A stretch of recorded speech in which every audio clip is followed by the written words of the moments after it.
Bom dia a todos, aqui quem fala é o professor Alexandre de Abreu, professor do Estado de Minas Gerais, atualmente ministrando aula na Escola Estadual Alessandra Salum Cadar, em Justinópolis. Eu sou Alexandre e essa é Yasmin. Dá um tchau, Yasmin. Oi. Manda beijo, Yasmin. Beijinhos! Isso. E o que acontece?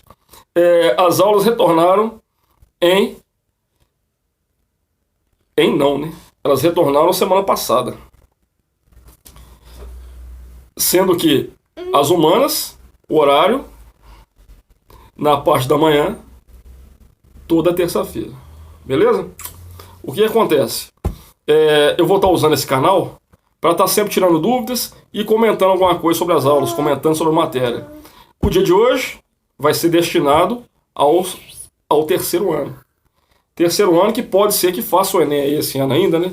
Não sei como é que vai ficar a situação. Vai depender do Van Traub, do nosso ministro da Deseducação do Brasil. O que ocorre, pessoal? A aula de terça-feira passada, a professora da Rede Minas, ela falou muito sobre a chamada Primeira República, né? Matéria que antes da parada eu estava começando a trabalhar com os terceiros anos. E a Primeira República, nós temos que lembrar que ela vem após a derrubada do Segundo Reinado. Quem fazia parte do Segundo Reinado? Quem era o líder? Dom Pedro II. Instaurou-se esse sistema político no Brasil, o sistema o Império, após a independência, lá em 1822, pelo Dom Pedro I. O Dom Pedro I fica no poder de 1822 a 1831. Por quê? Porque o Dom João VI vem a falecer em Portugal e ele tem que retornar para sua terra para estar assumindo o trono no lugar do pai. Então, de 1831 a 1840, o poder que era passado hereditariamente não teria como ser passado, porque o Dom Pedro II ele era muito pequeno, ele tinha apenas 6 anos, né?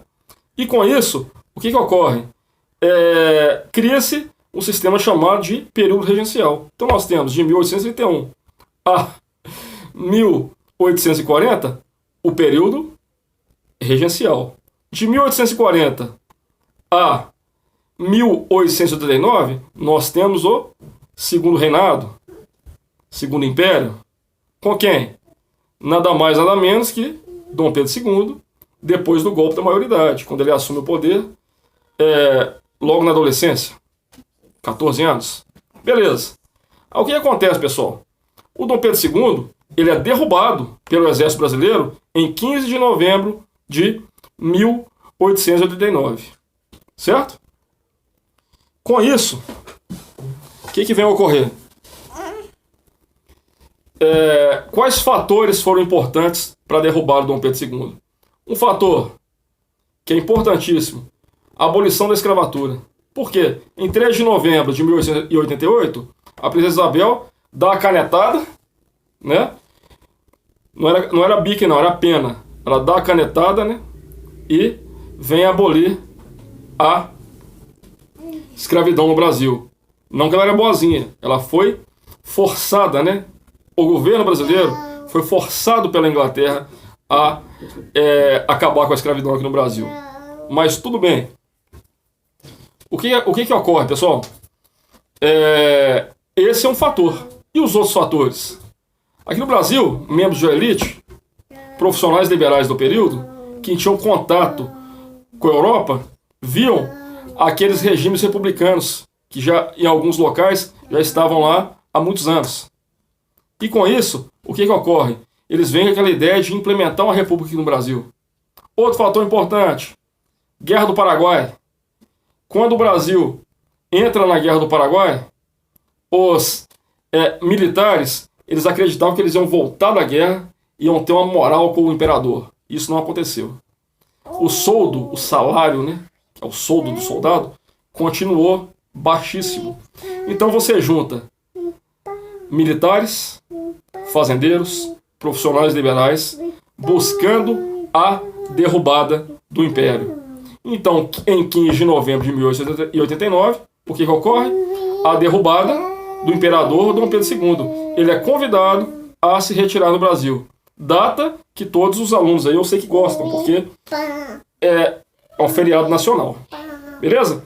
Agora, então, a República se instaura nesse dia. Só que ela tem fases. De 1889 a 1894, ela é chamada de República da Espada. Por quê? Quem liderou o militar que estava na frente ali, na liderança dessa revolta contra o governo, era o Deodoro da Fonseca, o Marechal Deodoro da Fonseca, um militar. E ele se torna o primeiro presidente do Brasil. Então, Deodoro da Fonseca, primeiro presidente do Brasil. Certo? Essa minha lourinha é demais. O que acontece, pessoal? Instaura-se essa fase, 1889, 1894. Nós temos dois presidentes militares, primeiro Deodoro da Fonseca, depois Floriano Peixoto. Agora, a partir de 1894, já começa a ocorrer eleições aqui no Brasil. Então nós vamos ter o primeiro presidente civil, ou seja, uma pessoa como eu, como vocês. Só que não, né? Porque ele era membro de uma elite, mas ele era civil, ele não era militar, ele não era das Forças Armadas. Primeiro presidente civil, Prudente de Moraes. E essa fase vai de 1894 a 1930, que vai consistir na chamada República dos Coronéis ou República do Café com Leite. Quer um bolinho? Não. Então eu bebo. República do Café com Leite. Por que República dos Coronéis? Porque os grandes fazendeiros, eles vão usar desses coronéis. Quem eram os coronéis? Eram aqueles donos das principais fazendas locais, de determinadas locais. E esses coronéis vão ajudar a estar manipulando o jogo eleitoral. Ok? Agora, como assim? Nós temos aí República dos Coronéis e República do Café com Leite. Por quê? Qual era o principal curral eleitoral aqui no Brasil? Minas Gerais, onde tinham maiores eleitores. E qual era o principal estado da União? São Paulo. São Paulo, produtor de café.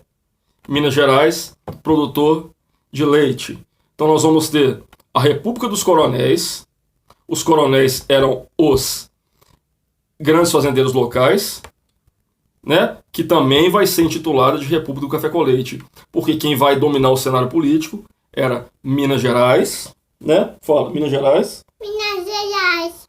E São Paulo. E São Paulo. São Paulo, produtor de café. Fala café. Café. E Minas Gerais, produtor de leite. Leite. E os coronéis eram os grandes fazendeiros locais que vão dominar o cenário político. Vão fazer com que seus funcionários, com que determinadas pessoas de algumas regiões votem nos seus respectivos candidatos, ou neles mesmos. Ou seja, o candidato em coronel apoiar o seu funcionário, as pessoas que estão próximo àquelas regiões vão votar nesses coronéis. Isso também vai ser passado para a história como voto de cabresto. Então, pessoal, para finalizar essa primeira parte, nós vamos ter a República da Espada, 1889 a 1894, certo? E de 94 a 1930, quando ocorre um golpe de Estado que passou para a história como Revolução de 30 por Getúlio Vargas, nós vamos ter a República dos Coronéis e também a República do Café com Leite. Abraço para todos, tenham um bom dia. Próxima aula, para o terceiro ano, eu vou estar falando sobre as principais revoltas da República, ok? Abraço. Fique em casa.